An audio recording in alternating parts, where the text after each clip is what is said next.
Climatologist Dr. Tim Ball is our guest. We've got a reporter for the last 20, 30 minutes of the show joining us from Copenhagen, Denmark. He's done a lot of exclusive interviews with Lord Monckton and others. We're going to get his take on that from Denmark. We were pretty much covering this 24/7. The takeover of healthcare is part of the government power grab. And we're going to be taking your phone calls coming up here in just a few minutes, 1-800-259-9231. You were getting into the bureaucracy, evidenced by state governments, regional governments. These internationalists always get regional governments in place because they control them through international SPP meetings, North American Union meetings. They are already implementing this. And you're right, that's our big problem. And think of the arrogance of the EPA saying, Congress, if you don't let us list all these gases, we'll just do it without you. Congress should immediately start impeachment proceedings against Barack Obama. Well, and of course, the Founding Fathers had an awareness of this in that, as you know, the U.S., unlike other countries in the world, several of your bureaucratic positions are elected officials. And so that was a degree of accountability that other countries' bureaucracies don't have.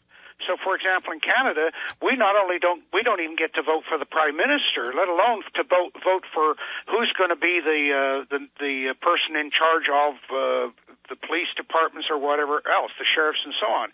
So the Founding Fathers were aware of this. Of course, what they couldn't understand, or couldn't know, I should say, they understood an awful lot, but what they couldn't know was the extent of growth of government but also this idea about environmentalism, because one of the things I've discovered, Alex, is that we now have all of those graduates of environmental studies programs with no scientific background whatsoever, just, feel-good, touchy-feely. They're now running a lot of these bureaucracies, and they're using those bureaucracies to introduce their own personal biases and political... And these I've met them. They are control freak persecutors. Yep. They are the new guilds to inspect our homes, our farms, our ranches, our factories, to literally rule our lives. These are all, I've met them, eugenicists who hate humanity and are burning with a dark light of control freakism. Well, I'll tell you, give you an example in Canada here. On the west coast of Canada here, of course, we have some of the greatest salmon runs in the world. And what the Department of Fisheries started doing was that they would give a forecast in the spring of what the size of the run was going to be. And what I discovered they were doing was deliberately creating very, very low numbers. So, for example, one year they said, the run of chum salmon would be 2 million. Well, and that's a very, very low number. So, therefore, we're going to ban any fishing, commercial, sport, anything this year. Well, then the run would come in, and then they quietly announce, well, it was over 6 million. Well, if you were out that much in your job, you'd be fired instantly. And let me expand. How many times has the Environmental Protection Agency in mainstream news been caught taking species, say mountain lions in one case, that aren't in an area of the country, moving them there, saying it's a new subspecies, or moving birds that aren't endangered to an area, or fish, they've been caught putting them in ponds and going, we discovered a new fish in this area. Fraud is their name. Fraud is their game. And I want you to comment on this as a scientist. It's coming out that NOAA, NASA, it's coming out the Australian, the New Zealand, the German, the British weather services are all faking numbers. Last week it came out the UN was behind the scenes coordinating all this. This is a group of fraudster control freaks. I mean, this is a criminal group. Well, and of course, it's why Morris Strong made sure that the majority of the people at the IPCC were bureaucrats. They were the people that make up the 2,500 and very, very few scientists. And then the control, as I said, of the critical chapters in the IPCC reports was by the people at CRU. So this falsification of the official record, and one of the people doing it in the U.S., and he's been caught 2 or 3 times at it, was James Hansen at NASA. And every time that anybody dares to say anything, he immediately screams political interference. That's right. Man with the hockey stick. All these guys have been caught over and over and over. But even if somebody's not a scientist, they say they teach children and I've seen it on the news, that the penguins are all dying and drowned. They're the best swimming bird there is. They teach everybody, literally, the best swimming bird there is a different species of penguin. The first best is one type, second best swimmer is another penguin. I think I was reading the 9 most rated best swimming birds are all penguins. They say the polar bears are all dying, their numbers are exploding. They say they can't swim. These people are just total fraudsters, and they know they're in fraud. Well, one of the things with the polar bears, and I flew search and rescue in the Arctic for 5 years, and I've seen polar bears 100 miles offshore. They're superb swimmers, Alex, because the long fur is hollow to allow the sunlight to hit it and go in and heat their bodies. It's incredible. And therefore, with that hollow fur, I want your viewer or your people to watch next time you see a video. You'll see that fur floating up all around the polar bear. That keeps them afloat. They just paddle away. And then there's stories about polar bears eating their young. Well, the male polar bear, that's a common practice amongst the male polar bear, is to eat. So does the grizzly, so does the lion, well, exactly. So does the tiger, so does the wolf. They go and kill the males so they won't be threatened for supremacy. Exactly. And yet these stories come out in completely distorted ways. But, of course, this is the game. It's the emotional game. It's the emotional game of extinction. And notice that they always use what I call anthropomorphic animals.